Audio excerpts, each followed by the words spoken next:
आटा गूंदते वक्त आप इसके 2 टेबल स्पून या 1 टेबल स्पून आप आटे में शामिल कर लें और उसको गूंद लें। और उसके बाद आपने पराठे बनाने हैं, पराठे बनाए, रोटियां बनानी हैं, रोटियां बनाए। तो इस तरीके से आप इसको यूज़ करते हैं। दूसरा तरीका जो इसका है वो ये है कि आप जैसे चटनी वगैरह बनाती हैं, पुदीने की चटनी बनाती हैं या रायता बनाती हैं या ज़ीरे की चटनी जैसे अक्सर घरों में बनती है, ज़ीरा और दही की चटनी बनती है या रायता बनता है अक्सर, तो आप उसमें शामिल कर सकते हैं। ये बहुत ही आसान है और खाने के साथ बहुत ही अच्छा लगेगा, वो चटनी और ज़्यादा मतलब उसका टेस्ट बढ़ जाएगा। और तीसरा इसका ये है कि आप ओट्स बनाती हैं, अगर सुबह नाश्ते में आप लेते हैं ओट्स लेते हैं तो ओट्स में आप इसको डाल सकते हैं। ये बहुत ही ज़बरदस्त तरीका है और मैं अक्सर ऐसा ही करती हूँ कि मैं ओट्स जब बनाती हूँ तो मैं उसमें ½ टीस्पून या 1 टीस्पून या मैंने पहले से ही मिक्स करके रखे होते हैं, तो फिर मैं वो यूज़ कर लेती हूँ। इसके अलावा आप स्मूदीज़ बनाते हैं, स्मूदीज़ में भी डाल सकते हैं और मिल्क शेक बनाते हैं उनमें भी डाल सकते हैं।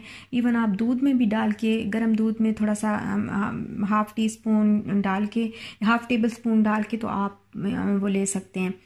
फिर यह है कि आप जैसे कोई दही बल्ले या चाट वगैरह बनाते हैं डाल दें।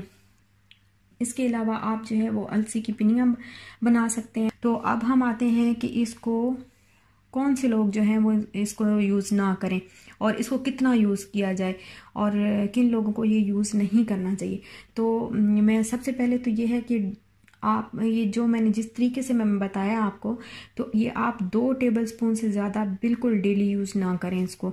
2 टेबल स्पून से अगर आप कम कर सकते हैं, 1 टेबल स्पून कर सकते हैं या 1.5 टेबल स्पून कर सकते हैं तो बेस्ट है। लेकिन अगर आपने ज़्यादा यूज़ करना है तो 2 से आपने क्रॉस नहीं करना। 2 टेबल स्पून से ज़्यादा ये आपके लिए हार्मफुल हो सकता है। इस 1.5 स्पून लेते हैं या 2 स्पून लेते हैं तो आपको नुकसान नहीं पहुंचाएगा। और दूसरा ये गर्म बहुत ज़्यादा होता है तो इसलिए इसको कंटिन्यूस इस्तेमाल ना करें। 1.5 महीना इस्तेमाल करें, उसके बाद गैप दें, फिर 1.5 महीना इस्तेमाल करें, फिर गैप दें। तो गैप के साथ अगर आप इस्तेमाल करेंगे तो बहुत ही अच्छा रहेगा। और जब आप ये इस्तेमाल कर रहे हों तो दूध का इस्तेमाल साथ में जारी रखें। पानी ज़्यादा से ज़्यादा 8 से 10 ग्लास पानी पिएं। अब आते हैं इस तरफ के किन लोगों को ये इस्तेमाल नहीं करना चाहिए। तो एक तो वो कि जिन लोगों को डायरिया हो वो इसको इस्तेमाल ना करें, क्योंकि कॉन्स्टिपेशन वालों को ये बहुत फ़ायदा देता है, जिनको बहुत कॉन्स्टिपेशन है। तो बच्चों के लिए तो मैं नहीं कहूँगी, लेकिन बड़ों के लिए अगर कॉन्स्टिपेशन ज़्यादा हो जाती है तो दूध में डाल के इसको पीना बहुत ज़्यादा फ़ायदा देता है। तो इसलिए डायरिया जिनको हो वो इसका इस्तेमाल बिल्कुल ना करें। फिर जिनकी नक्सीर स्टार्ट हो जाती है, नाक में से खून आना शुरू हो, कुछ लोगों की नाक में से खून आता है, तो ये एक बीमारी है और जिनको ये प्रॉब्लम हो तो वो बिल्कुल इसको इस्तेमाल ना करें, क्योंकि ये बहुत ज़्यादा गर्म होता है। प्रेग्नेंट लेडीज़ इसको बिल्कुल इस्तेमाल ना करें। और अगर आप कंसीव करने की ट्राई कर रहे हैं, if you are trying to conceive, तो आप बिल्कुल भी इसका इस्तेमाल ना करें। अगर आपने अपनी हेल्थ को, मतलब जैसे मैंने आपको PCOS के लिए कहा, तो फिर आप कंसीव करने से 3 महीने पहले इसका इस्तेमाल करें। 1.5 महीना या 2 महीना इसका इस्तेमाल करें, साथ में डाइट अच्छी रखें, तो ये आपको भरपूर फ़ायदा देगा। लेकिन जब आप कंसीव करने के लिए ट्राई कर रहे हो तब आप इसको बिल्कुल इस्तेमाल ना करें, क्योंकि ये बहुत गर्म है। और इसके अलावा जो है हाई BP के जो पेशेंट्स हैं, ये BP को लो करता है। जो लो BP वाले लोग हैं वो बिल्कुल इसको इस्तेमाल ना करें, क्योंकि ये मज़ीद उसको लो कर देगा BP को। लेकिन जो हाई ब्लड प्रेशर के पेशेंट हैं वो अगर मेडिसिन ले रहे हैं तो फिर वो अलसी का इस्तेमाल बिल्कुल ना करें। लेकिन अगर वो मेडिसिन नहीं ले रहे तो फिर वो इसका इस्तेमाल कर सकते हैं, लेकिन उसके साथ वो मेडिसिन नहीं ले सकते। मतलब एक चीज़ को यूज़ करना है कि। और दूसरा इस चीज़ का आप लाजमी ख्याल रखें, क्योंकि इसके अंदर बहुत ही थोड़ी मिकदार में साइनाइड होता है और बहुत ही ज़्यादा मिकदार में इसको यूज़ करने से आपकी बॉडी को वो नुकसान पहुँचाएगा, अदरवाइज़ नहीं पहुँचाएगा। इसके बहुत फ़ायदे हैं, बहुत ही ज़्यादा फ़ायदे हैं। इसका ये मतलब नहीं है कि इसमें जहर है तो उसको इस्तेमाल करना ही छोड़ दें, नहीं खतरनाक है, ऐसा नहीं है। आप इसकी जो आप मतलब क्वांटिटी आपने उस लिमिट को क्रॉस नहीं करना। 2 टेबल स्पून से ज़्यादा आपने डेली इसको यूज़ नहीं करना और 1.5 मंथ से ज़्यादा आपने कंटिन्यूस इसको इस्तेमाल नहीं करना। तो ये थी मेरी आज की वीडियो। और अगर मेरी वीडियो अच्छी लगे तो मुझे ज़रूर दुआ दीजिएगा।